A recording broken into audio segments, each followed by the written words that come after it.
You ever watch a storyline unfold in the NFL and get that feeling deep down that you're not hearing the whole truth?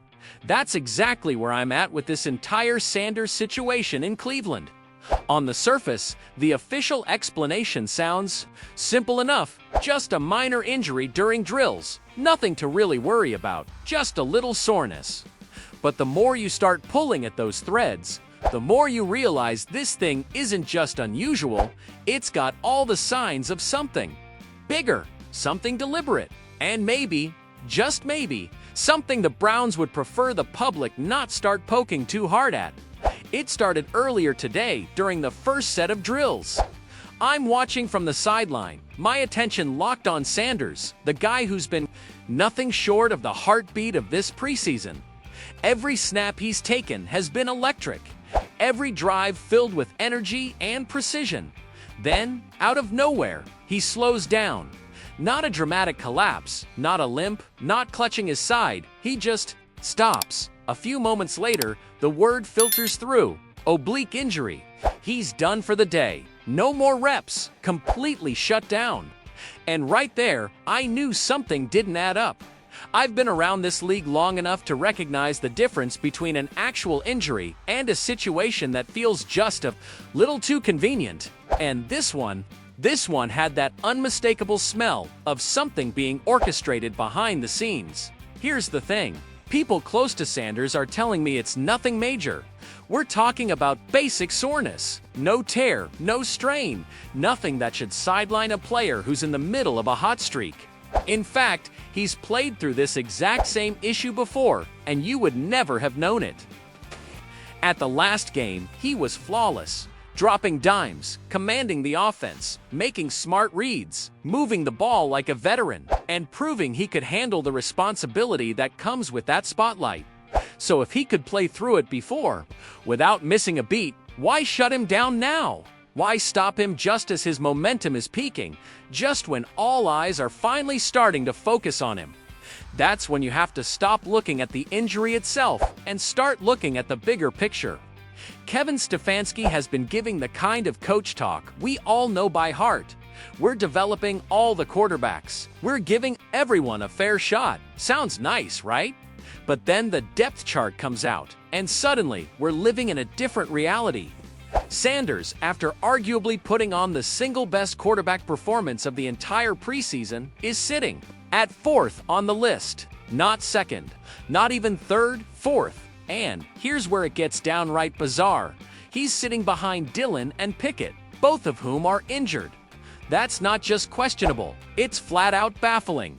How do you justify that unless this isn't about ability, performance, or readiness?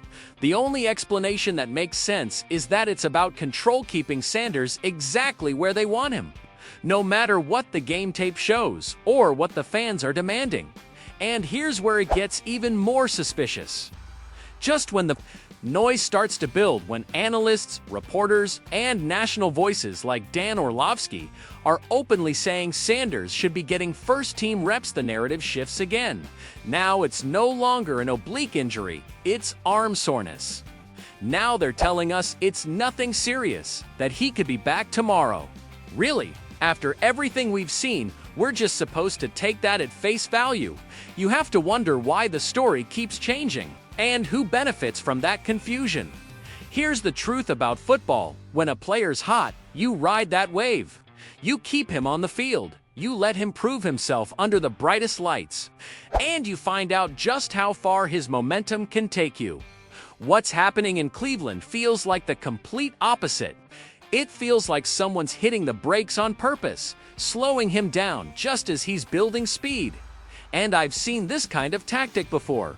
When a coach doesn't want a player in the spotlight, they don't come right out and bench him. That would be too obvious and too risky. Instead, they nitpick every flaw. They bury him on the depth chart. They wrap his status in layers of precautionary language that sounds reasonable to casual fans, but, behind closed doors, kills his momentum and stalls his rise. The best coaches in the game know how to take a player's strengths and build around them. They know how to put a guy in a position to succeed, to shine, to prove every doubter wrong. That's not what's happening here with Sanders. What we're seeing is a quarterback who has earned his momentum the hard way through performance, through consistency, through results, and yet almost overnight, that momentum is being cut off. This doesn't look like caution. This looks like a chess match. And the only questions left are, who's making the moves? And what's the real endgame? Until we get some real answers, I'm going to keep asking the same thing. What's really going on in Cleveland? You ever watch something in the NFL and think, yeah, there's no way this is just about football? On the surface, they'll tell you it's about depth charts, practice reps, and coaching decisions. But if you've been watching closely, you can feel it. There's something deeper going on. That's exactly what's in the air right now. With Sanders and the Cleveland Browns, this doesn't feel like a normal quarterback competition. It feels like a slow burn drama where every move has a hidden reason. Every explanation has an unspoken layer. And every time the coaches talk, you walk away with more questions than answers. And the more you peel it back, the more it feels like this is about control, politics, and perception, just as much, maybe more than it's about pure football talent. A few days ago, ESPN's Dan Orlovsky didn't just comment on the situation, he took a flamethrower to it. No tiptoeing, no sugarcoating. He said the quiet part out loud. He told Kevin Stefanski straight up, you can't keep a player like Sanders buried on the depth chart without a rock-solid reason. And he wasn't joking. Orlovsky put the whole thing out there for the football world to hear. If you're going to sideline Sanders, you'd better have undeniable proof he can't play. Otherwise, it's all just excuses.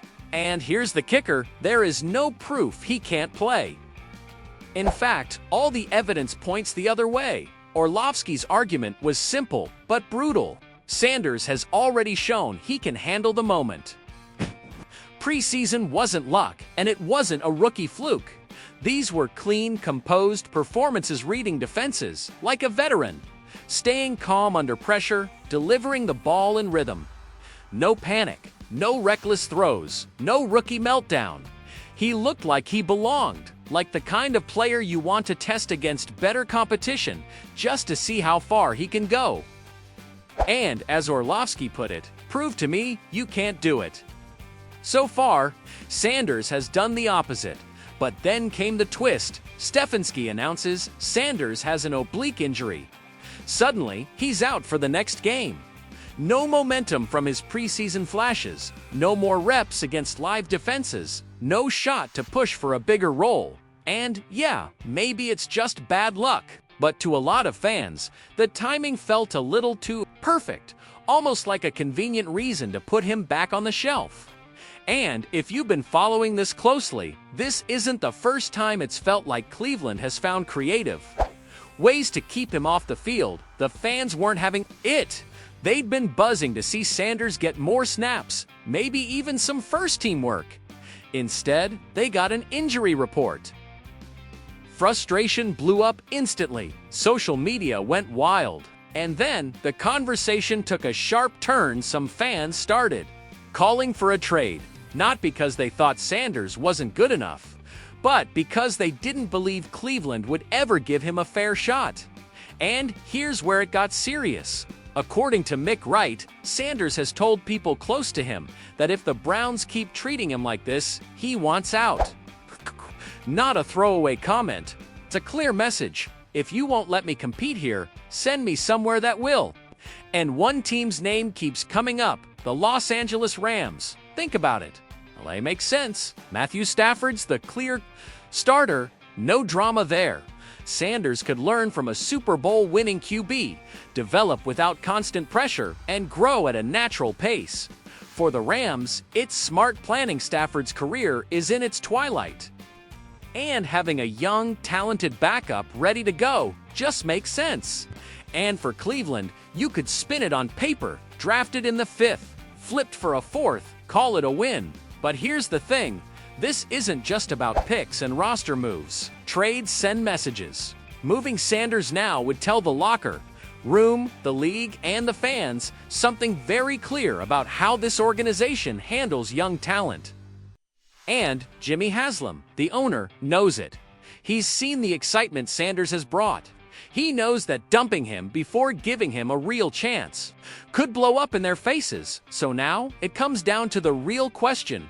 What does Cleveland value more, protecting the narrative or developing their talent? Because Sanders has done everything you'd ask of a young quarterback. Skill, poise, leadership, flashes. He's given fans a reason to believe. But instead of riding that wave, the Browns seem frozen between guarding the current hierarchy and unlocking their future. And here we are, trade rumors swirling, pressure building, the clock ticking. Is Sanders really being held back for reasons unrelated to football? Is this injury just bad timing, or is it the perfect excuse? If he lands in LA, will he finally get the shot he's earned? Or will this turn into one of those what could have been NFL stories fans talk about for years? One thing's for sure, this isn't over, not even close. Sanders doesn't strike me as the type to fade quietly. And every snap he doesn't take in Cleveland is just going to make the questions louder.